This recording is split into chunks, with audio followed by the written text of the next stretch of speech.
Hello and thanks for joining us. Getting a speeding ticket is a costly matter, but some cities will cost you more than others. That's when you factor in insurance rate increases, which are often more painful than the fine. Driving 15 miles per hour over the speed limit in Minnesota will cost you about $145 on average. And as Delane Cleveland reports, the costs don't end there.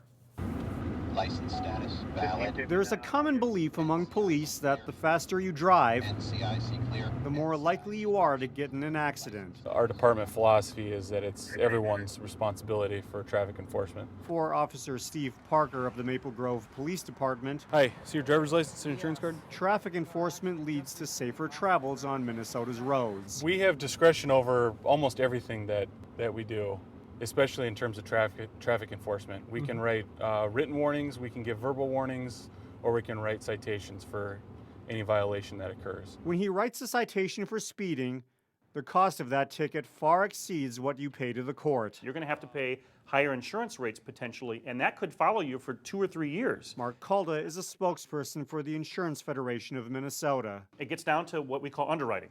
So in the insurance world, people pay insurance based on their risk. In other words, getting a speeding ticket makes you a higher risk driver, which increases your insurance costs. According to a new study by the website nerdwallet.com, the amount you pay depends on where you live.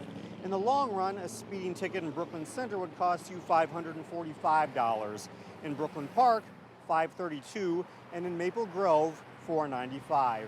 In insurance, you are underwritten on a number of different factors. So one of them is geography, where you live. That's one of the factors that could create a higher risk for you. I'll give you a warning today. So if you're in Maple Grove, watch your speed, because Officer Parker will be on the prowl. We all try and be as productive and proactive as we can. In Maple Grove, Delane Cleveland, 12 News.